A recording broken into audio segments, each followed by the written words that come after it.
২৬শে জুলাই কার্গিল বিজয় দিবস। আমরা আজকের আলোচনায় এই দিনটা নিয়েই কথা বলবো। হ্যাঁ, এই ঐতিহাসিক ঘটনাটার গভীরে গিয়ে দেখব আমরা।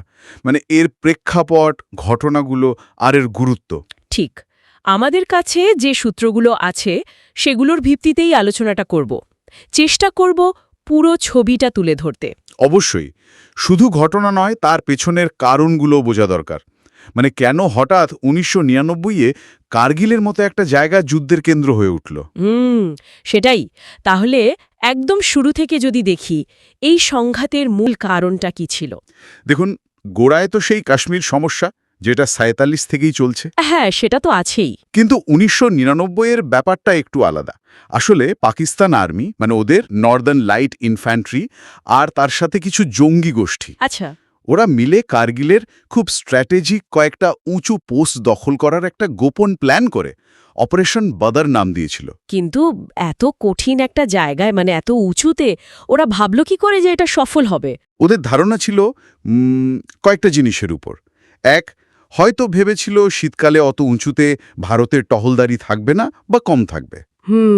দুই, ওই পোস্টগুলো পেয়ে গেলে ওরা শ্রীনগর লেহ যে ন্যাশনাল হাইওয়ে 1 NH1, ওটাকে সরাসরি টার্গেট করতে পারবে। ও, তার তো লাদাখ প্রায় যোগাযোগ বিচ্ছিন্ন হয়ে যাবে। ঠিক তাই। এটা ভারতের ওপর সাংঘাতিক চাপ তৈরি করত, ডিপ্লোম্যাটিক্যালি, মিলিটারিভাবেও। ওরা বোধহয় ভারতের রিয়াকশনটা ঠিক আন্দাজ করতে পারেনি। কিন্তু ওদের কানাকুগুট্টল তো মিলল না। ভারত জানতে পারল কিভাবে? এটা ১৯৯৯-এর এপ্রিল মাসের কথা। কিছু স্থানীয় পশুপালক, যারা ওদিকে ভেড়া চড়ায়, হ্যাঁ, তারা প্রথম কিছু সন্দেহজনক লোকজনের আনাগোনা দেখতে পায়। এরপর ইন্ডিয়ান আর্মির পেট্রোল পার্টি যখন খবর নিতে যায়, মে মাসের শুরুতে তাদের ওপর অ্যাটাক হয়। ওহ, বেশ কয়েকজন সেনা মারা যান। তখনই বোঝা যায় ব্যাপারটা খুব সিরিয়াস। এরপরই ভারত সরকার শুরু করে অপারেশন বিজয়। এই অপারেশনে তো শুধু আর্মি ছিল না, এয়ারফোর্সও তো ছিল। হ্যাঁ, অবশ্যই। পরিস্থিতি পরিষ্কার হওয়ার পর জুন মাস নাগাদ ইন্ডিয়ান এয়ারফোর্স যোগ দেয়। তাদের অপারেশনের নাম ছিল অপারেশন সাফেদ সাগর। ওই উচ্চতায় যুদ্ধ করা তো সাংঘাতিক কঠিন। নিরবতা তো কঠিন। একদিকে শত্রু, অন্যদিকে আবহাওয়া, প্রবল ঠান্ডা, অক্সিজেনের অভাব আর ওই ভয়ঙ্কর পাহাড়ি তীর্থ। প্রায় ৬০ দিন ধরে চলেছিল লড়াইটা।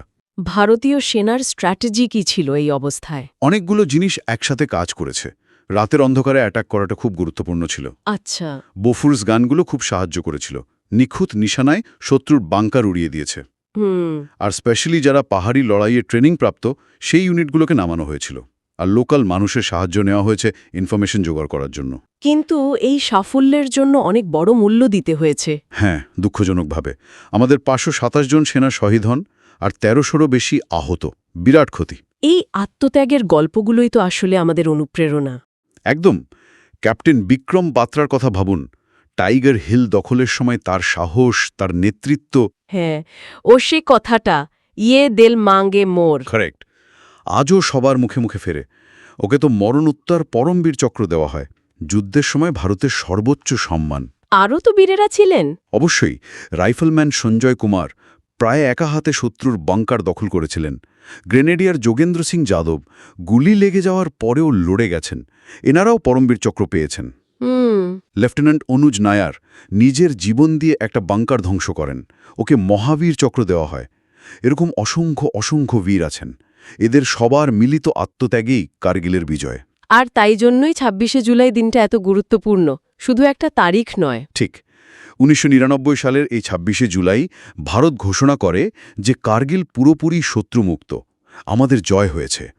তৎকালীন প্রধানমন্ত্রী অটল বিহারী বাজপেয়ী ঘোষণা করেন, হ্যাঁ, কার্গিল বিজয় দিবস, এটা আমাদের জাতীয় গর্ব, আমাদের একতা আর আমাদের সেনাবাহিনীর যে অদম্য স্পিরিট, সেটার প্রতীক।